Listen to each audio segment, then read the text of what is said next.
And now, What's My Line? Brought to you by Stop-Et Spray Deodorant. Poof, there goes perspiration. Poof Deodorant Body Powder, the body powder you spray. Finesse Shampoo, the new flowing cream shampoo. All in the first truly functional cosmetic containers, far easier to use. All created by Dr. Jules Montagnier, the famous cosmetic chemist. Time now to enjoy What's My Line?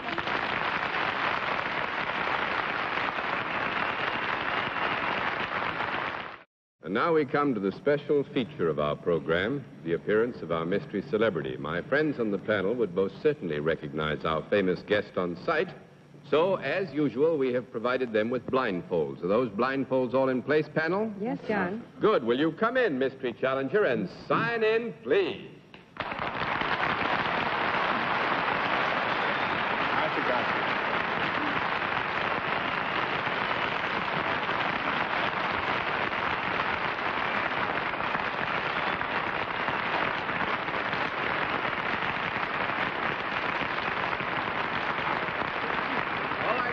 As you know, in the case of our mystery challenger, we always dispense with the usual preliminaries. We get right down to the general questioning, which we will begin with Miss Arlene Francis. Well, we've already had Arthur Godfrey, so unless we're doing a repeat for the West Coast, this can't be he. Are you in the entertainment business?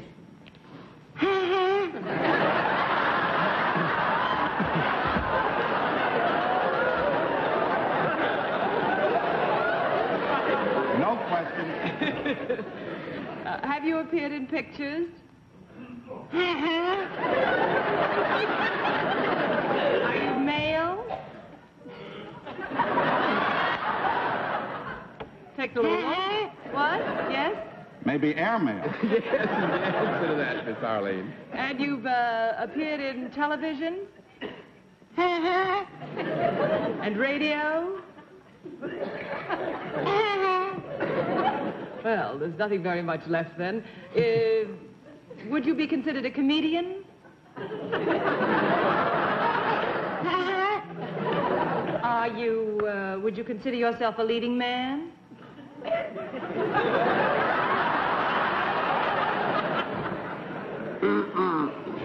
I would say that our guest is handsome enough to be a leading man and young enough to be a leading man and is very probably considered a leading.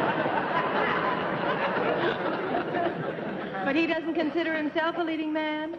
I think probably he also considers himself a leading man. Would I consider you a leading man?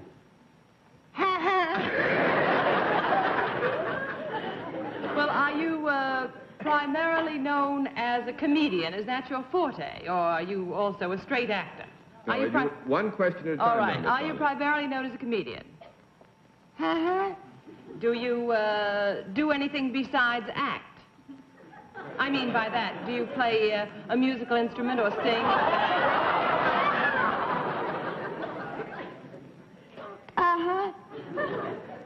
You do one of those things? Are you a singer? 1 down and 9 to go. Mr. Brown. Well, have you been on a television show in the last year? Happen to have. Have you ever had your own show in radio or television? Have you ever been featured in a picture?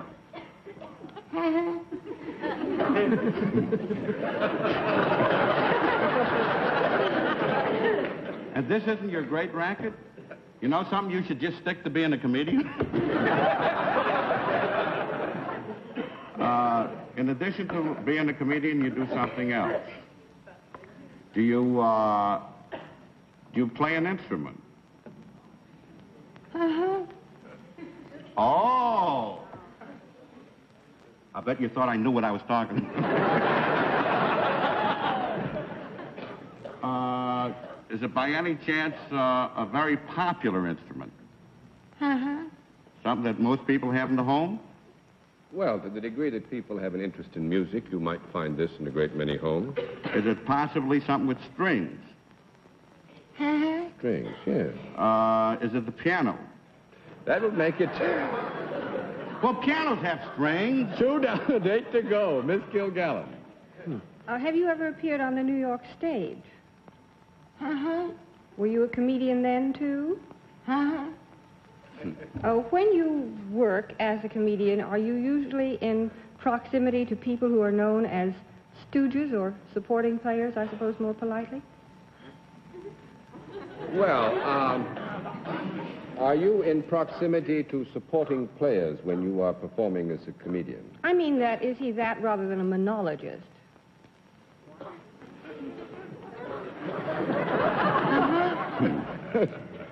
Whatever became a ha-ha. Did I get a yes on that? You go on from there. Actually, I think, Miss Kilgallen, that we would have to admit that our guest is, on many occasions, a monologist, and on other occasions, you will find that he uses supporting players. He seems to do everything. Do you have a regular radio program of your own?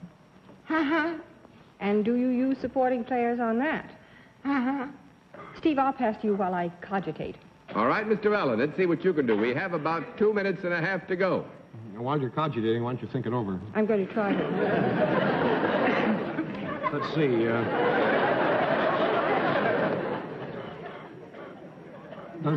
Does your wife ever work with you when you work? That's too bad. I'll speak to your agent about that. Do you by any chance ever work with your orchestra leader? I mean, is he a part of your entourage? Is your hair...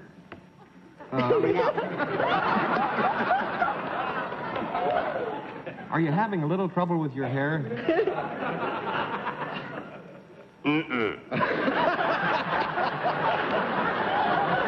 Is that properly a no answer?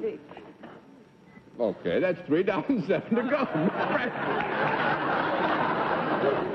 He's having no trouble with his hair. Looks grand.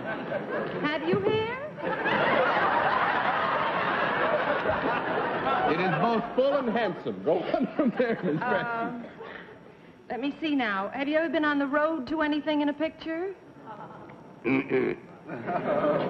That makes it 4 down and 6 to go, Mr. Block. I'd like to find out what Steve was thinking of. Now, we have only about 55 seconds to go, Mr. Block. I'd like to, too. Well, are you in New York in a vehicle right now? No, he's on a stage in a theater. That's 5 down and 5 to go, Miss Kilgallen. Well, are you usually in California? Are you usually in California? Is that where you live?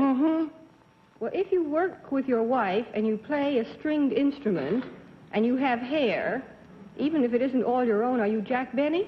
Jack Benny! All right!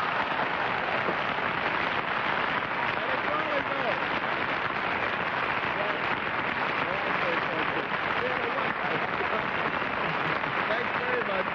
And Jeff, can you say hello to the panel, please? And yours, and I know they want to say hello to you. Thanks very much for coming to visit. If I would have only asked if he was 39.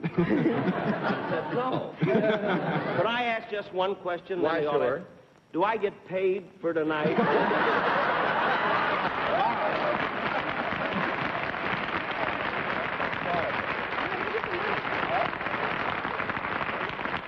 now, in just a moment, ladies and gentlemen, we're going to give you a preview look at one of our guests whose line our panel... Feature of our program, the appearance of our mystery celebrity. And the panel, as you all know, is asked to blindfold itself for this particular phase of the program. Blindfolds all in place, panel? Yes. Good. Will you come in, Mystery Challenger, and sign in, please?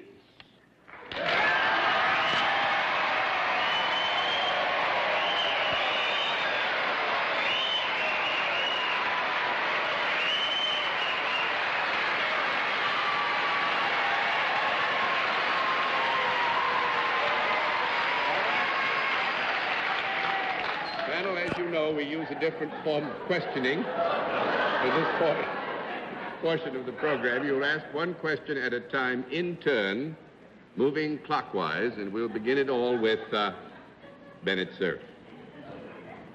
Well, there's been a lot of hilarity added to that wild cheering.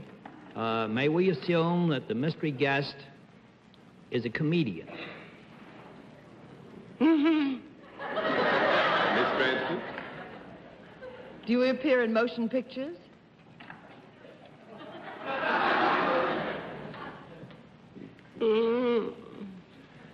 Was that weak? This means that our guest has. Mr. Allen? I was as interested as Bennett in the audience reaction. There was a lot of whistling and screaming and punching of ushers and that sort of thing. Are you would you call yourself well, not you maybe, but would anyone call you a glamorous figure?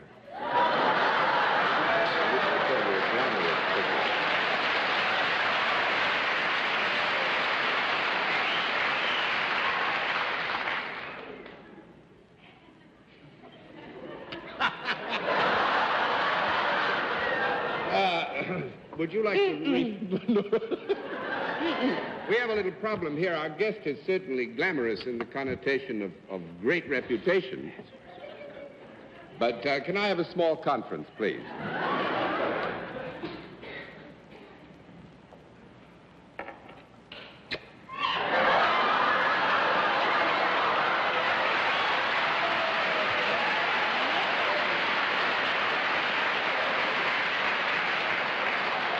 I would say then glamorous in terms of great reputation, but not glamorous necessarily in the more modern application of that term. John? By which I meant to say he wasn't a pretty boy, and I'll defend that statement in any open court. Never mind all that. Who just did what to who here? Well, we're not sure here yet. Miss Meadows. I just got a kiss, darling, from this unglamorous comedian. Oh. Would this comedian be a romantic figure?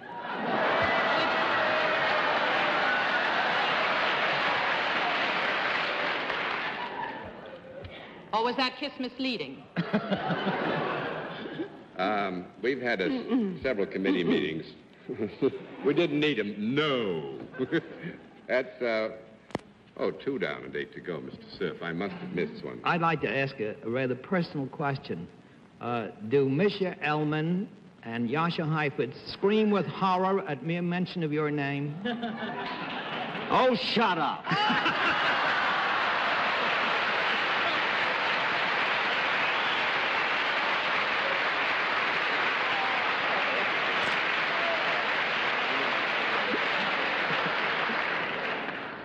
I must say, Is romantic. Yes. You made the whole book, then. You're romantic. That was as nice a kiss as you've gotten in a long Steve. Now, we had a real problem to tussle with. Jack was so sure that no matter what he did with his voice, how high he drove it, somebody would recognize it, that he wanted me to answer for him. We decided we couldn't do that. So he tried to get it all the way up there. But I guess it still gave him a... I want to know one thing. How can this show afford me? Or do we all get the same money? I think we all... Was it? They call it... Mine just says scale. You know, I was here for 4 days. I was on Sullivan's show tonight and this show, and I've lost money on the 4 days. But I think you're just getting in training to go back to Waukegan, because I think that you all would be interested to know that Jack is going back Wednesday this week, is it not? Yes, the city of my hometown. Waukegan will honor its first citizen. And the boy who made good in a great big way goes home.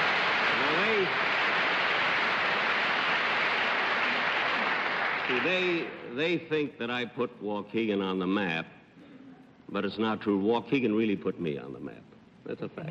Well, I think it's... I'd like to buy some of that Confederate money, but I'm the fella, Arlene, that wanted to buy it. Pay off your cash with it. Huh? Pay off your cash with it. We got a special interest, actually, Jack, in your comings and goings now, because you're going to be just ahead of us next fall, twice a month. That's right. I'll be on at 10 o'clock starting next year. On Sunday right night. ahead of you. Right ahead of us, and we'll be quite I'll frustrated. try and have good shows for you, Bennett. We know you this is will. going to help us a lot. A great big deal. Wonderful to see you, Big Sir. Always nice to see you.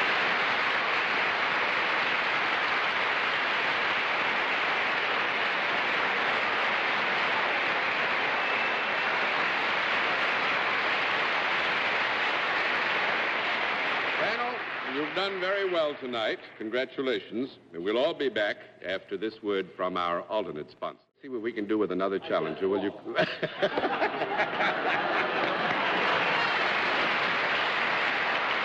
come in? Miss Newman. Thank you. And Mr. Randall with us, and to celebrate their being here, I think you all get your blindfolds out there. Good reasons no. why we will want you to blindfold yourselves on this first go-around. We're going for an occupation, but at the same time, we feel there's a possibility that, so get your blindfolds on.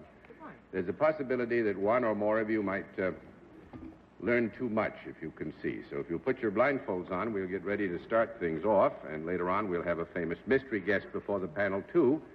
Blindfolds all in place now, panel? Yes, sir. Then it's time to meet our first contestant. Will you enter and sign in, please?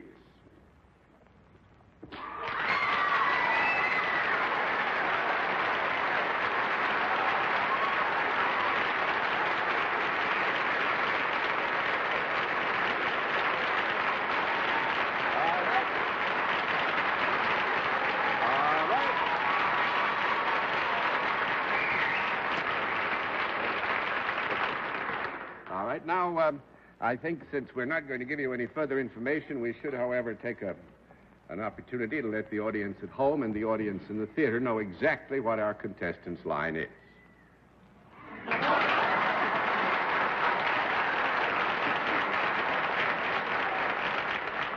All right, panel, I guess the best thing to do is to tell you that our contestant is salaried and deals in a service.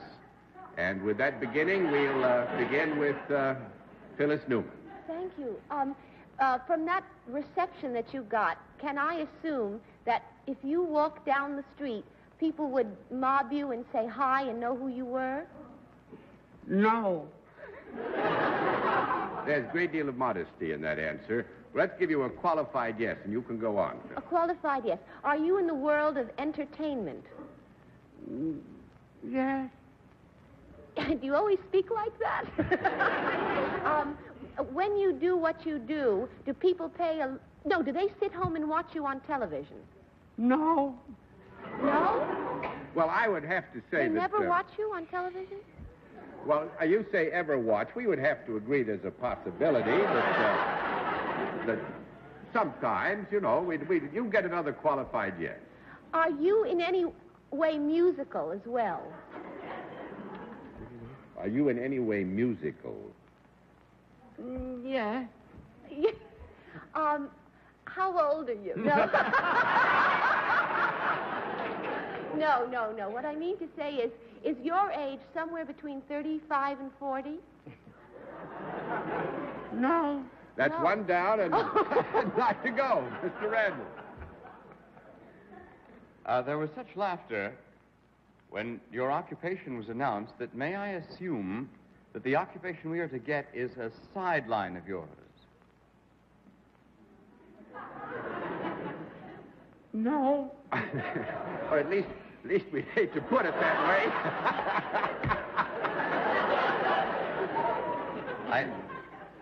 I don't know where I am. Well, neither do I. That makes two of us. Well, actually, our contestant has so many areas of activity that... But there was laughter. There was laughter when the occupation was introduced as if it were a surprise, so that if it were a famous actor, the fact that he raises hogs might be what we're after, something like that. Well, in that context, there's I think, area for you to play, right? I see. I also had the funny feeling that there might be more than one person there, is there? No. Two down and 8 to go, Miss Francis. Are you very familiar to audiences, and have you been for some years? Yeah. Might Rome burn while you fiddled? Yes, for heaven's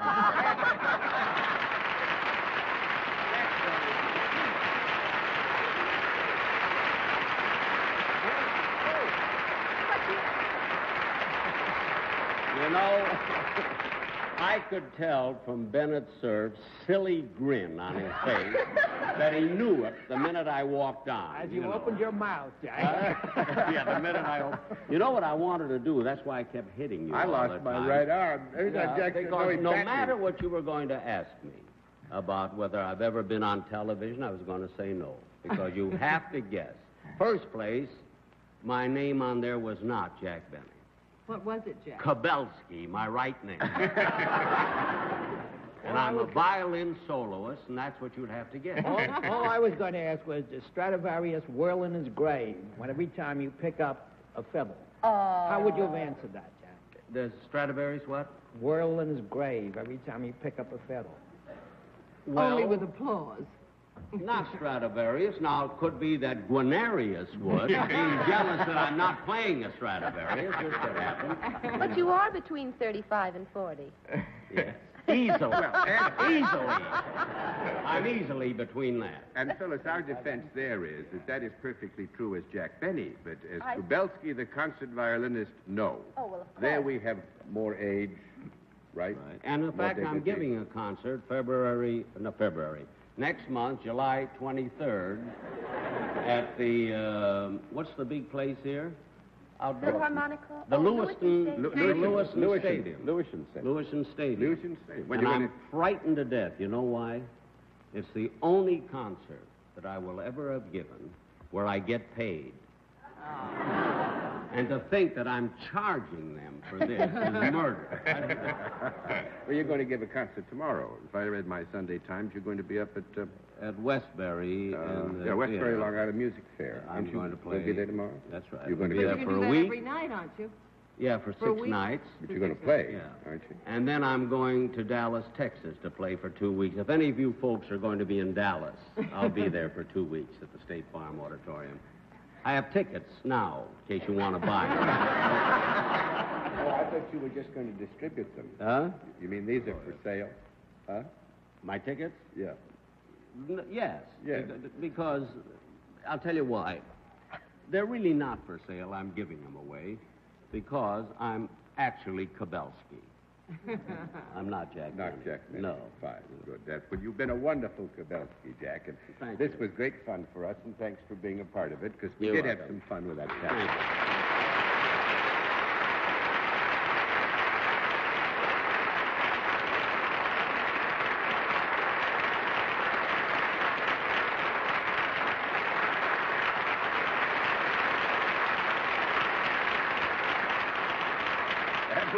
We'll have another contestant for you. At the risk of embarrassing you, sir, may I say I hardly think we could have sent a better representative. Thank you. Thank you for being with us tonight, and good night, Miss Phyllis Newman. Good night. It was a pleasure to be here as always. Good night, Tony. Good night, Phyllis. Good night, Arlene. Good night, Prince. Good night, Bennett. Doctor. Thank you, Doctor. Good night, John. Good night. By the way, Bennett's going out to Milwaukee on Thursday as a doctor. And probably he'll take his scalpel along, even though they make him a doctor of laws. And don't forget the rule of Governor John King of New Hampshire. Be brave, be brief, and be seated. Brief is the best. Brief is the best. Well, they're lucky to have you, and many congratulations on your degree, and congratulations to you, too, Arlene. And thanks to all of you for being with us on What's My Line? What's My Line? CBS Television Network production in association with Mark Woodson and Bill Cotton. This is Johnny Olson speaking.